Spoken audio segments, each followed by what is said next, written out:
When I was young and I'd get an A on a history test or whatever, I'd get this good feeling about all the things that I could be. Zombie on the track. Started from the bottom, now we're here. Started from the bottom, now my whole team here. Started from the... Okay, tell us your name and where you're from. My name is Larry Murphy Jr., a.k.a. The Legend, from Galveston, Texas, born and raised. I'm a BOI, graduated from Ball High School, class of 1991. All right, sounds good. Why do they call you The Legend? I got that nickname back from my neighborhood friends. Back in the 80s, Larry Bird was a outstanding basketball player.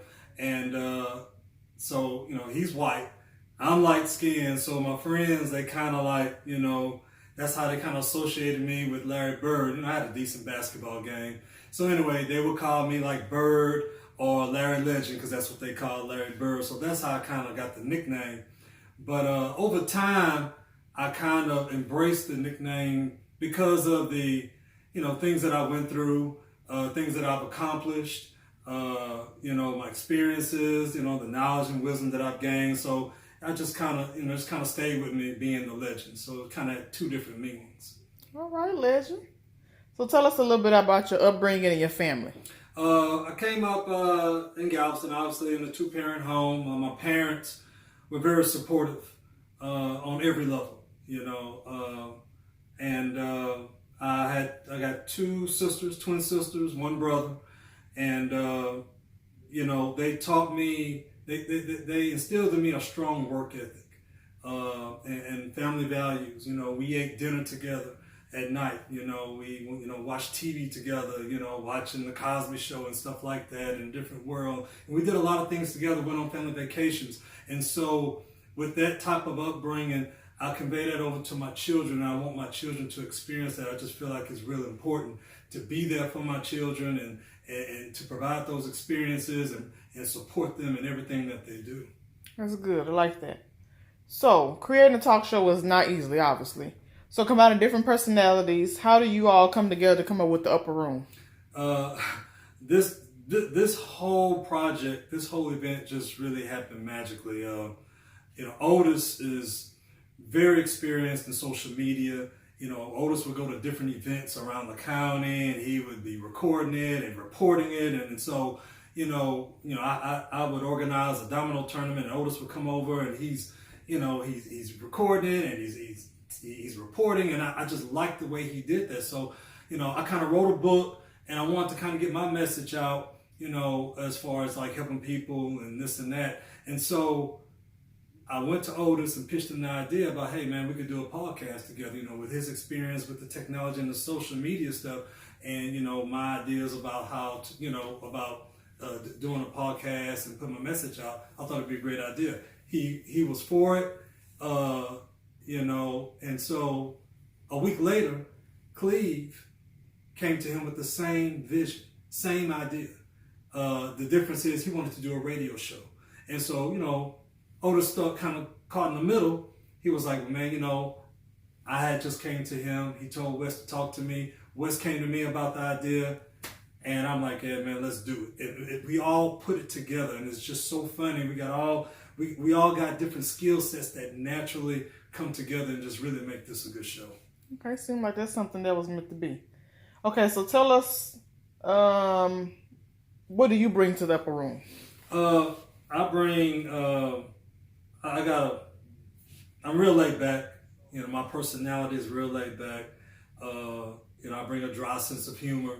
But also because of some experiences that I've had in the past 20 years with a couple of divorces, I've learned a lot. I've learned a lot about myself. And, throughout the shows, there's kind of a consistent message that I'm always giving about connecting the dots from your past. And that way you can heal and grow. And that way you can, move on. And that way you have a productive life. Okay. So tell us about your co-host. My co-host, I'll start off with O. Me and O go way back. Been playing sports since junior high. And Otis is a very competitive person, very passionate. Otis, to me, brings flavor to the show. You know, we're kind of different in our personalities, and you know, he's gonna say what he got to say, but that passion and you know, he just makes the show exciting. And you know, again, we play sports throughout high school, so we have a lot in common. You know, we have our disagreements, but again, because of us being so close for so long, we're able to have respectful disagreements. We can go there and have that mutual respect for one another. Cleve, very similar athletic background. We've been playing sports since junior high throughout high school, played football, played basketball, but we got real close right after high school. He's very competitive. We would battle everything from dominoes to video games to one-on-one basketball. And you know, he's an extreme trash talker, and so we would trash talk each other to death. But Cleve is a very intelligent guy, very well-rounded, very spiritual, and you know, he brings that balance to the show. All right. So what does the Upper Room bring to the audience that different talk shows that don't bring? You have three guys that's coming from three different backgrounds, three different perspectives. And, you know, most talk shows, they pretty much have a female panel. Well, we're all male panel. And even the talk shows that do have males, they primarily talk about sports, you know, maybe some entertainment. Our niche, we focus on social issues, politics, relationships, and family issues. You know, we like to go there. We like to talk about the elephant in the room, you know, because we feel like that's really important in our community, you know, to have some males and just to get some male perspectives on certain issues. And I just think that that's missing. And that's kind of our niche, which separates us from other talk shows. Good, good. Is there anything you want to tell your viewers? Keep supporting us. We appreciate all the support, all the love that we get. I mean, the viewership has gone more than what's expected. I mean, we didn't anticipate all the support that we're getting, but you know, we're only going to get better. We are in our infancy stage. You know, it's just the beginning, and we're working really hard, and so we appreciate all the support. Criticisms on top of that. We have thick skin, and so this is not the type of arena where we're going to get real sensitive. So, but we do appreciate all the love and support that we're getting. All right. Well, that concludes all your interview questions. We thank you. Don't ever let somebody tell you you can't do something. Not even me. All right? All right. You got a dream, you got to protect it. People can't do something themselves. They want to tell you you can't do it.